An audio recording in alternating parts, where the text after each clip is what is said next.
This program contains rare films of World War II originally shot in color, found during a 2-year worldwide search. Much of it has never been seen on television before. These films are presented now in high definition. Some images are graphic in nature, and viewer discretion is advised. Previously on World War II in HD. I try to orient myself, but I'm lost. During his first mission in a combat zone, rookie GI Rocky Blunt loses his way in Nazi territory and comes face to face with the enemy. I don't have a choice. I approach him from behind and hit him hard over the head with my pistol. And when he fell, I slit his throat. While in the Pacific, I see mortars hitting a few hundred yards away. Marine Nolan Marbury is wounded in action on Peleliu. I'm falling into a daze. And correspondent Robert Sherrod is on Iwo Jima, where he witnesses one of the most iconic moments in the war to date. If we can capture that vertical monstrosity, we can do anything.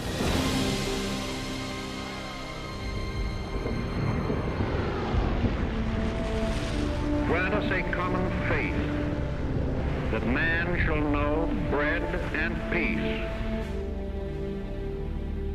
that he shall know justice and righteousness, freedom and security, an equal opportunity and an equal chance to do his best, not only in our own lands, but throughout the world.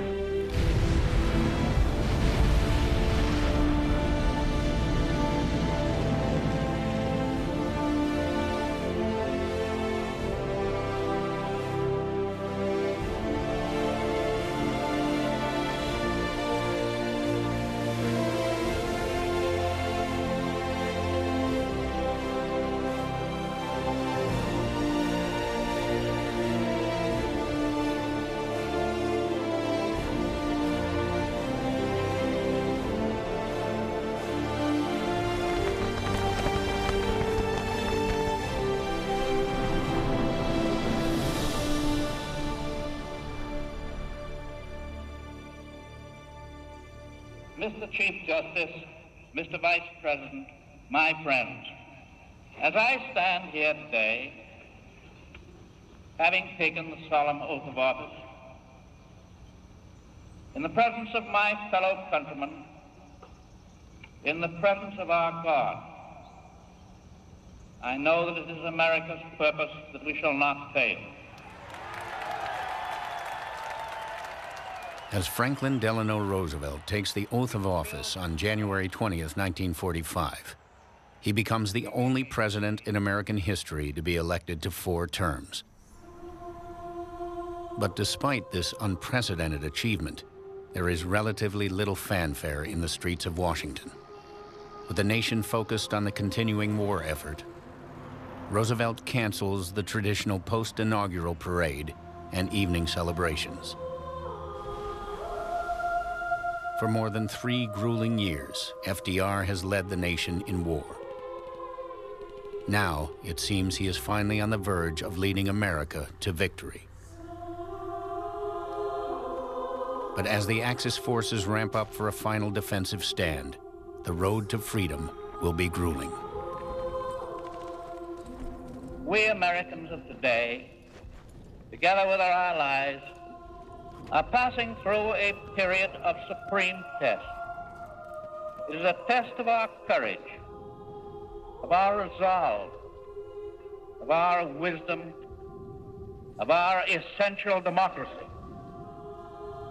If we meet that test successfully and honorably, we shall perform a service of historic importance which men and women and children will honor throughout all time.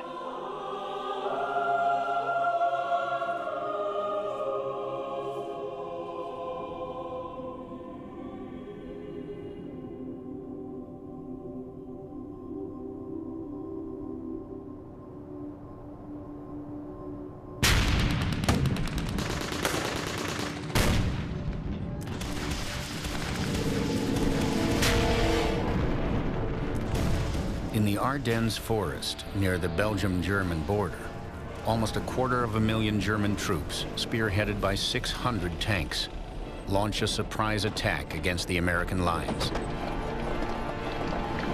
It is Hitler's desperate final offensive, his last chance to change the tide of a losing war.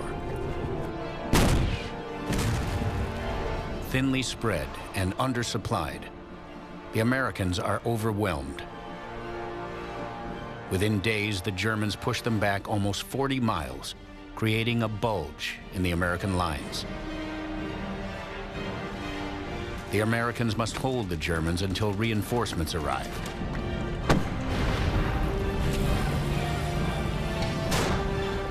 But with severe winter storms setting in and temperatures dropping to below zero, the situation for the Americans goes from bad to worse.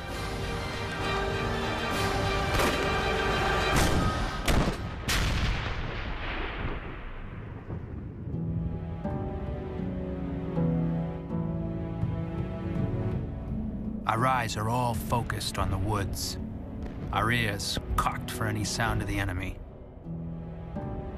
Boston native Rocky Blunt and the Army's 84th Infantry Division are occupying foxholes carved out of ice and snow. For days, they have succeeded in holding their positions against the Germans. Our enemy isn't the Germans as much as it is the weather. It started snowing the day we got here, and it hasn't stopped since. I'm constantly covered with a blanket of snow and ice. It's so cold, I can't even breathe. Blunt and many of the 600,000 troops fighting in the Ardennes forest and the Alsace region are wearing the same clothes they were in when they arrived in Europe back in the summer and fall months. While some Allied units received winter gear, others, like Blunt's, did not, due to shortages and miscommunication. We don't have rubber overshoes. We don't have overcoats. We don't have gloves or scarves.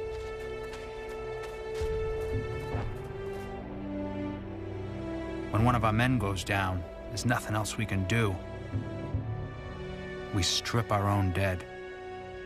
It's a very difficult thing to steal from a dead GI. From a dead GI, an American.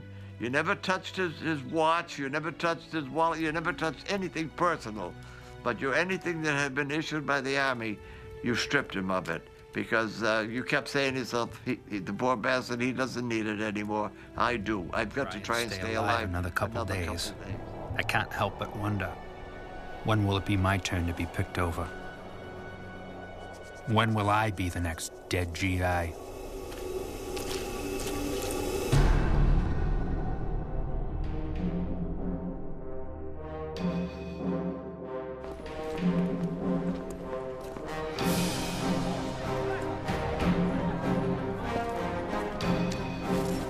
This next operation looks to be the most decisive of them all.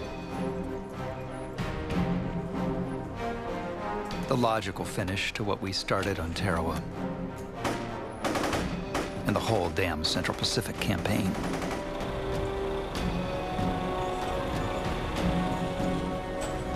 At least this time, no one's promising a short battle. Combat correspondent Robert Sherrod is with Admiral Chester Nimitz's massive flotilla in the anchorage of Ulithi, an atoll in the Caroline Islands.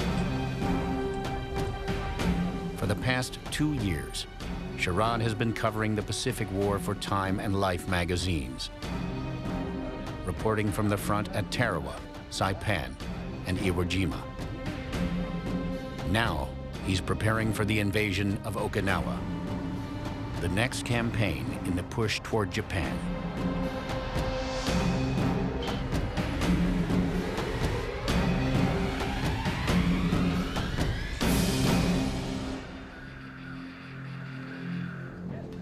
Today, all us correspondents are on the Admiral's command ship to learn the details of Operation Iceberg. As expected, it's going to be the biggest thing we've attempted in the Pacific, and the last stop before Tokyo. Located only 350 miles south of Japan, Okinawa will provide the Americans with a staging area for the men and materials necessary to launch an invasion of the Japanese mainland. Defending the island are more than 100,000 Japanese and conscripted Okinawan soldiers. If they are to save their homeland from attack, they must stop the Americans from seizing Okinawa.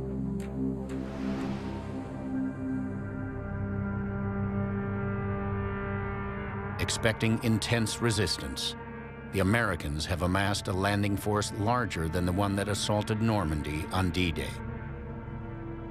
Over 1,500 vessels carrying 183,000 American troops will converge on Okinawa. I've asked to tag along with the commanders of the 6th Marine 6th Division. The same guys I was with when we invaded Saipan. No matter how many times you're a part of a landing like this, you're never ready. This time, the stakes seem bigger, and so does the invasion force. But yet, somehow I still feel uneasy, as if we're not going in big enough.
Nobody knows what the hell to make of it. The early reports are we've taken minimal casualties from isolated enemy snipers. 2 killed, 9 wounded. This is hard to believe. Landing with the commanding general of the 6th Marine Division hours after the first wave of invaders, Robert Sherrod arrives on Okinawa. Along the beaches, nobody's digging foxholes. Everybody's standing, not a care in the world. Tanks charge up the hills and bulldozers cut inland to make roads.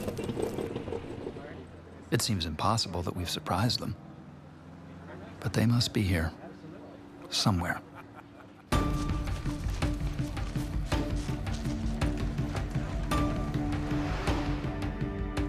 Almost immediately, 2 Army divisions move inland and overrun Kadena Airfield to the south of the Bishigawa River. Meanwhile, 2 Marine divisions take Yontan Airfield to the north. By noon, Okinawa's 2 main airstrips are in the hands of the Americans.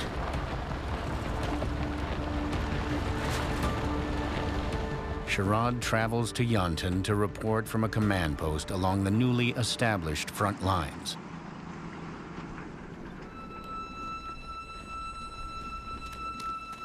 When he arrives, he sees hundreds of native Okinawans turning themselves over to the Marines.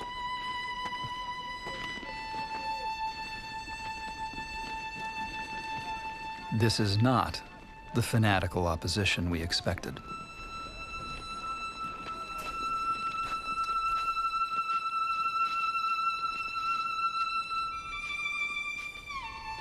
These natives seem to be the most miserable people who inhabit the earth. Considered inferior by their Japanese occupiers, the Okinawan people have been subjected to starvation, torture, and even murder at the hands of the Japanese.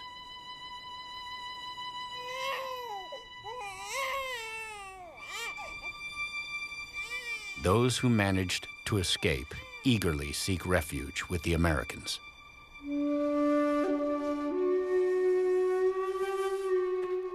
Many of them have leprosy. Others suffer from malnutrition.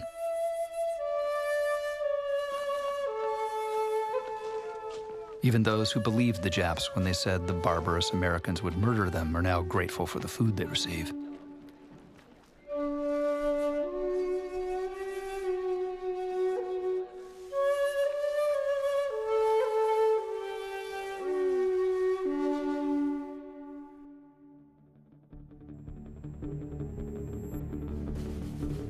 A few miles from Sherrod and the refugees, newly promoted Corporal Nolan Marbury and the 1st Marine Division are on the outskirts of Yonton Airfield. As the first day of the invasion draws to a close, the men are on edge. The Japanese are notorious for attacking at night, and the Americans fear they are easy targets. I see a glint of light, and then another. The Japs are coming.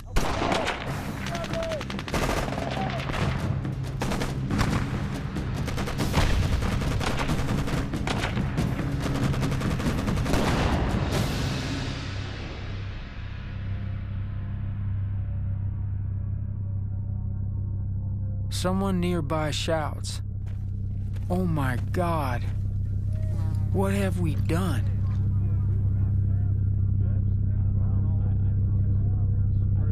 I can't believe it. I expected Jap troops, instead the ground is littered with dead civilians.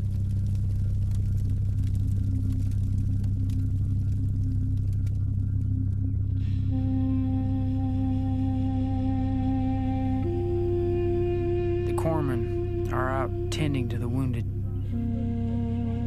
Those who can be helped anyway.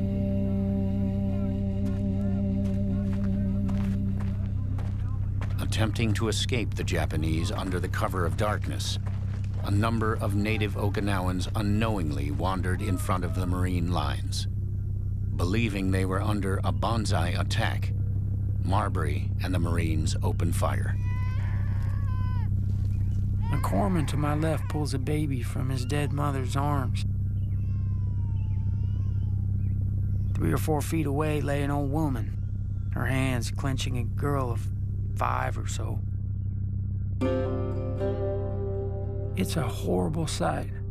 My men are vomiting and convulsing. I pull myself together for the sake of my men. It can't be helped, I tell them. We are fighting for our lives in a foreign land. It's kill or be killed, you understand? But I can't help but think to myself, oh my God.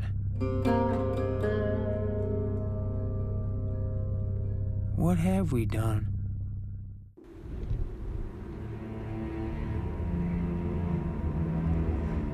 We've been out here for 3 days and nights. My face is frozen. I can't feel my legs. The longer I remain here, the more I fear I will freeze to death.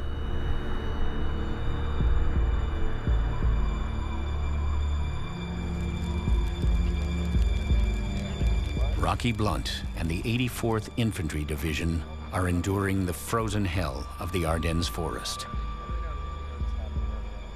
They're still awaiting a German counterattack.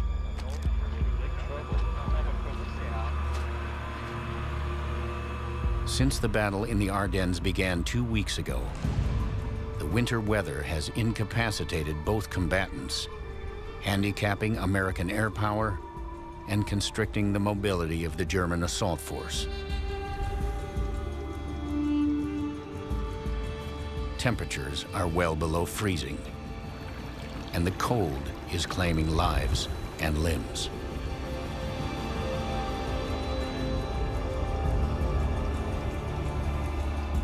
This is beyond what any man should be forced to endure. If I wasn't already frozen to death, I'd let myself wonder when this will end. I don't want to close my eyes, but I have no choice. I'm too exhausted. When I open my eyes, it might be morning. I'm not sure.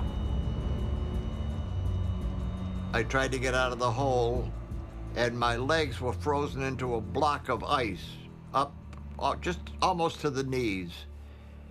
And when I yelled for help because I couldn't stand up, and that my other soldiers in my unit came by with bayonets and started chopping the ice away from my legs to try and free me from this solid coating of ice in the bottom of the defile. And when they finally lifted me bodily out of the hole with ice still clinging to my legs, they would try to stand me up, and as soon as they did, I'd collapse and fall down. I could not stand up. And they put me in an ambulance and took me away.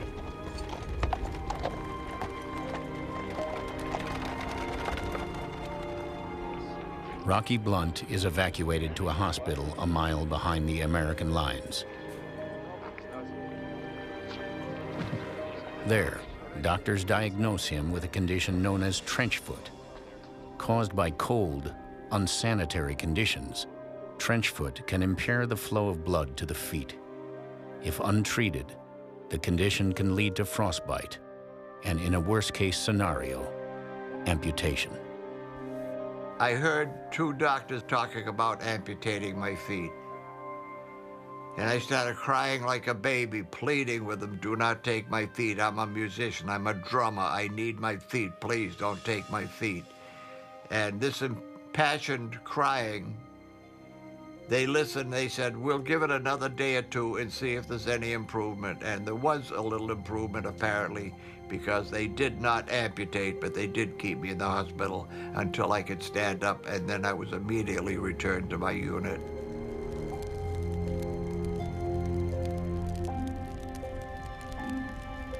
To this day, 65 years later, they haven't healed properly yet.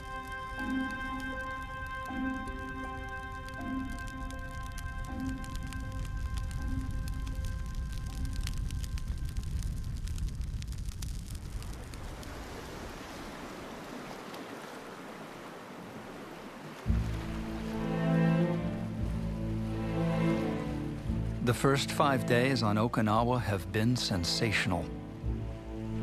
We've unloaded twice as many supplies as expected.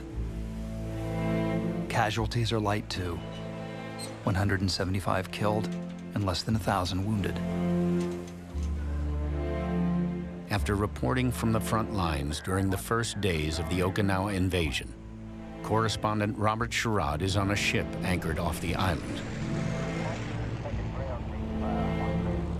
He's filing a story for Time magazine when the Japanese, who have been relatively silent, suddenly strike.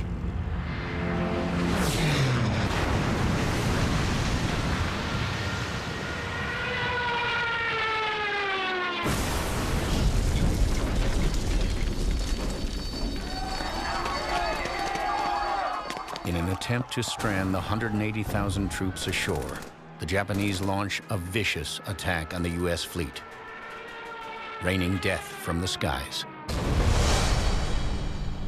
Although they had first hurled kamikazes at American warships months earlier, this time it's not just a few planes, but hundreds.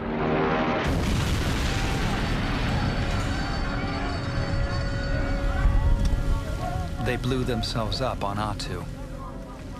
They hurled themselves off cliffs on Saipan.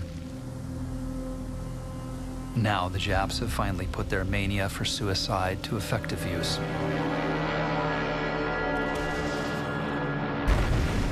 Nobody but the Japanese could have combined such medieval religious fervor with a machine as modern as the airplane.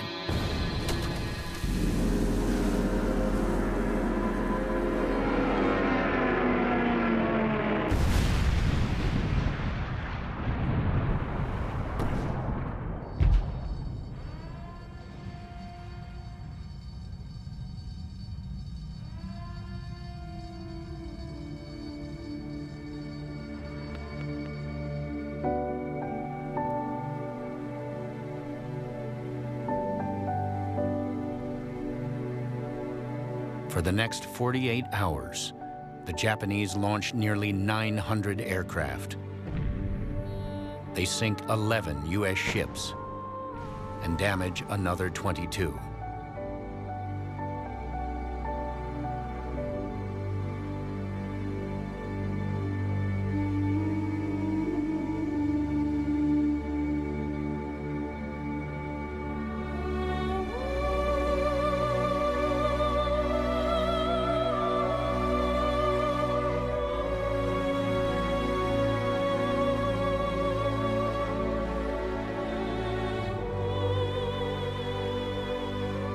Over the next 6 weeks, more than 2,000 Japanese planes will attack the American fleet. Nearly 5,000 U.S. sailors will be killed.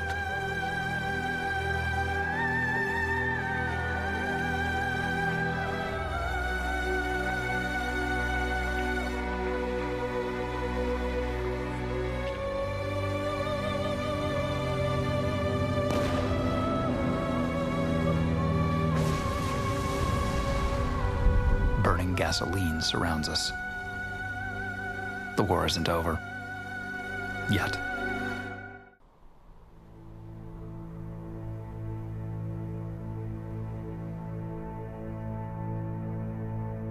The kamikaze has become Japan's most lethal weapon against our Navy.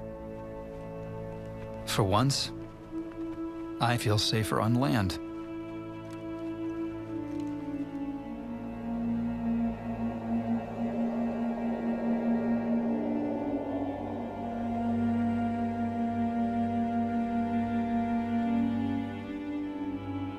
Three days after barely surviving a kamikaze raid offshore, Robert Sherrod arrives back on Okinawa. While he was offshore, Army units began to push south toward the capital city of Naha, where they are encountering heavy resistance. Casualties on shore are rising, especially among the Army divisions on the southern line.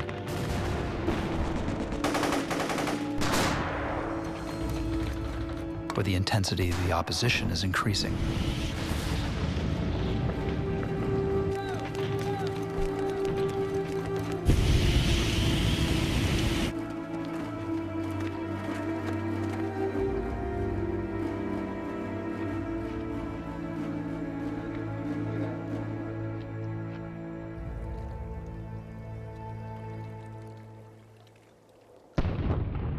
To help support the battered GIs, Marines from the north are redeployed south.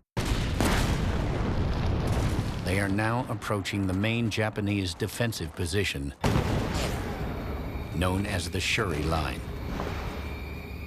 Extending across the southern end of the island, running from Naha on the west coast to Yanabaru on the east coast, the Shuri Line runs through the rocky ridges and hills below Shuri Castle.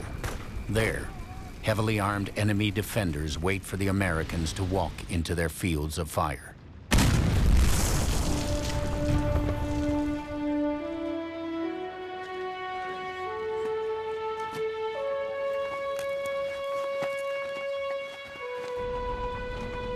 I have no desire to see any more shooting or get shot at.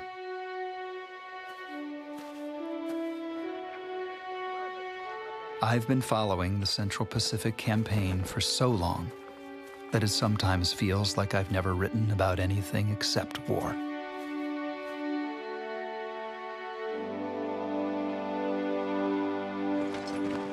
After almost 3 years of reporting from the front lines, Robert Sherrod decides his days in the combat zone are over.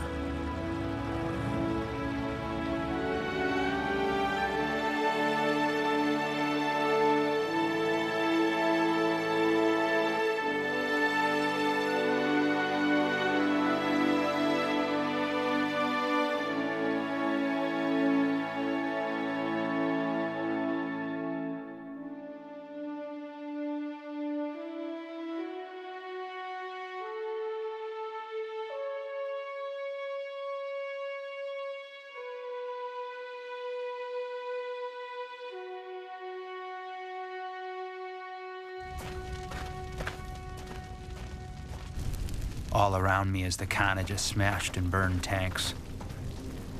I can't believe it, but it looks like we're beating the Germans in the Ardennes.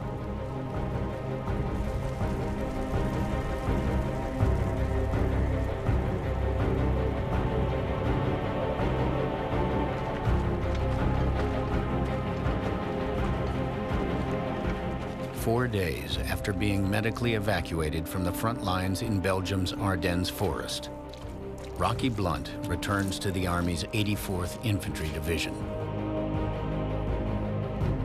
While Blunt was recovering from a severe case of trench foot, the Americans launched a large counteroffensive against the Germans.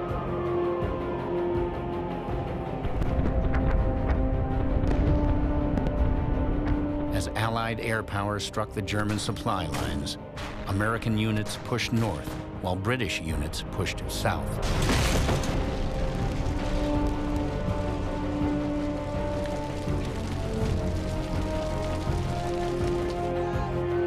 In early January, Hitler began to withdraw his forces, and by the end of the month, the engagement, nicknamed the Battle of the Bulge, is declared over.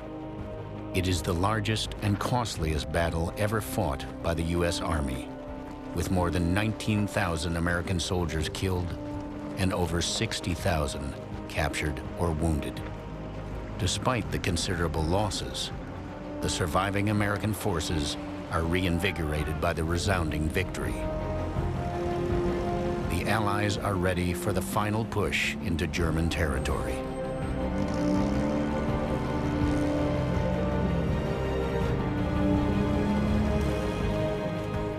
There are no front lines anymore, no company or battalion boundaries, no safe or unsafe sectors.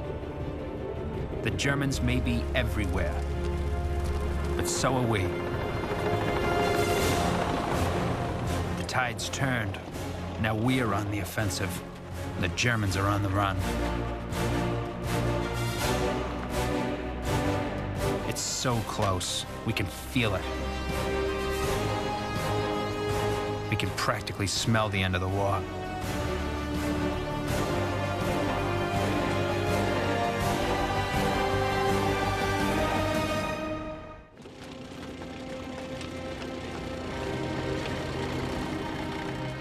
We expect to keep striking, to keep the enemy on the move, to hit him again and again, to give him no rest, and to drive through to that final objective, Berlin.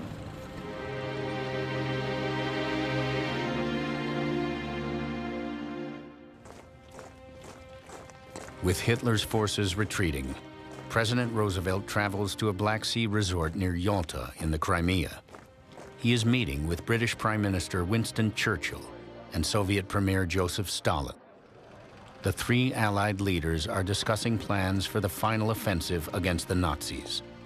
They release a joint statement reiterating their determination to accept nothing less than Hitler's unconditional surrender. Of course, we know that it was Hitler's hope and German warlords that we would not agree, that some slight crack might appear in the solid wall of Allied unity. A crack that would give him and his fellow gangsters one last hope of escaping their just doom. But Hitler has failed.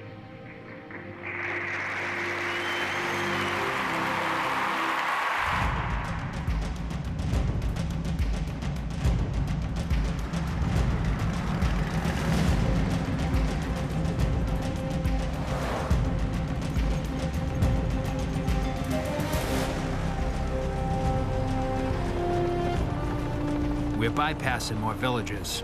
The roads are less damaged. Signs that the Germans are in full retreat now. In every town, white flags and bedsheets are draped from the windows. Civilian resolve is collapsing, and the mighty German war machine is crumbling in our path.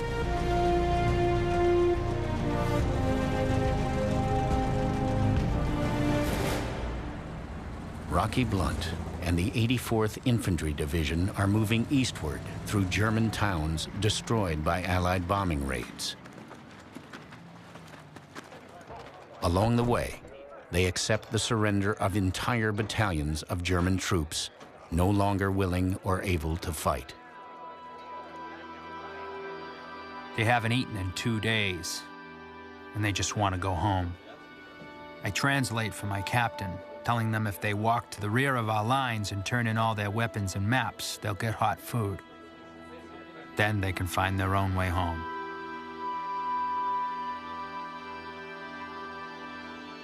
An outburst of emotion sweeps through their ranks. They start swarming over us with pictures of their wives, mothers, children. Some even try to hug us, or at least shake our hands. These men want no part of the war. They wanted to give up as fast as they could with minimum problems. They were begging us for food. Most every one of us gave our food, whatever we had.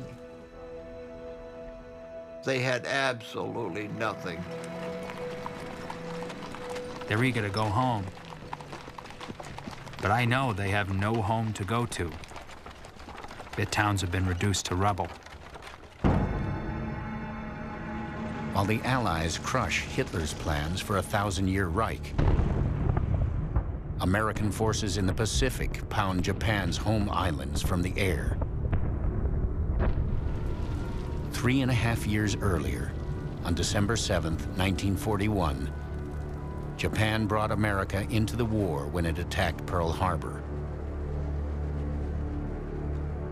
Now, the Americans are launching B-29 bombing missions every day, targeting Japanese cities.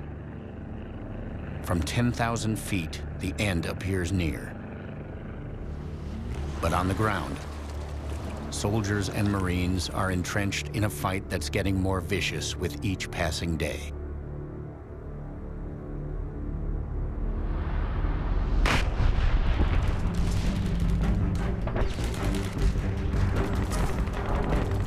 The push south is cross-country and over hills.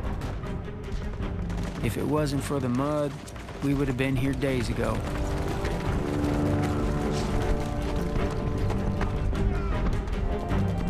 Corporal Nolan Marbury and the 1st Marine Division are slowly battling south toward the Shuri Line. Thousands of Japanese defenders are hidden in the ridges and dug into the concealed caves and bunkers. From there, they are able to subject the American forces to intense volumes of artillery and machine gun fire. Marbury and the rest of the 1st Marine Division are ordered to relieve the Army's battered 27th Infantry Division.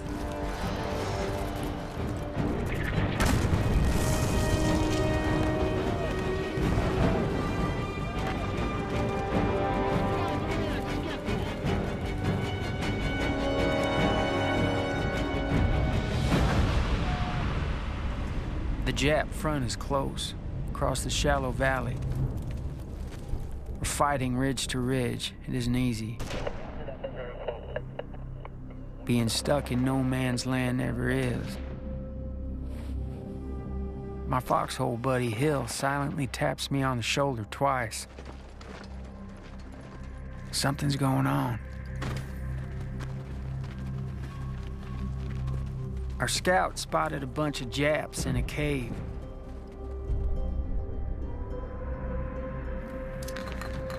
Sprinting back to our lines, the grenades detonate.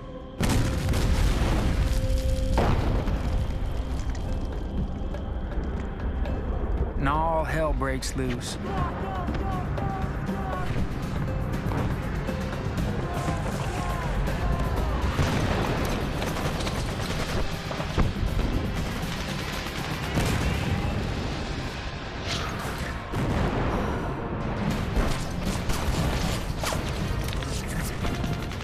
From behind me, there's more gunfire, and then yet more gunfire in front of me. Damn, what have we gotten into?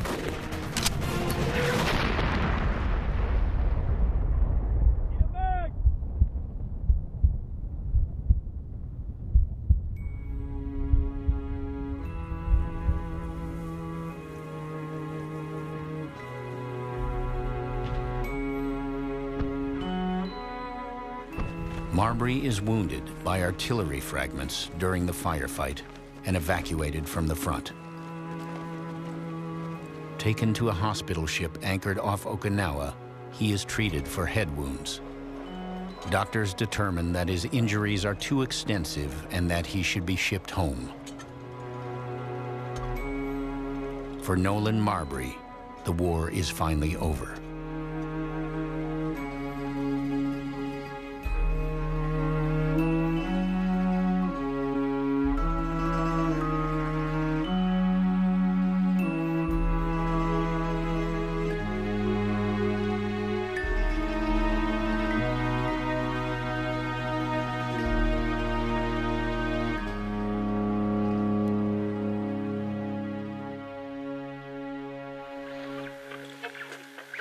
Over at the White House, the flag is at half-mast. It was just 10 minutes to 6 tonight when the news was given to the world. The first reaction among troops was complete disbelief. Everywhere there was the silent tribute to the passing of a great leader. A war casualty as certainly as any soldier killed in battle.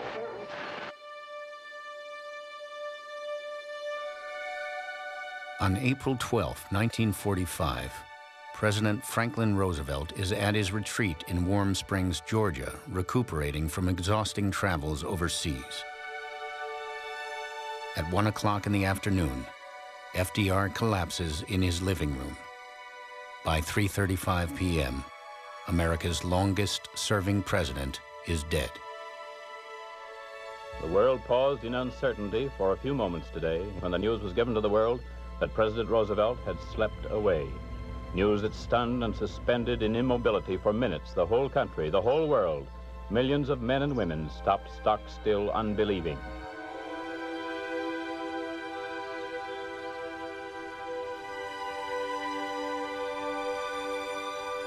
Under ordinary conditions, it would be exceedingly difficult to absorb. Although rumors of Roosevelt's deteriorating health had persisted for over a year, his sudden death stuns the nation and leaves the fate of the war uncertain. The greatest casualty of the entire world is now suffered by all the people of the world.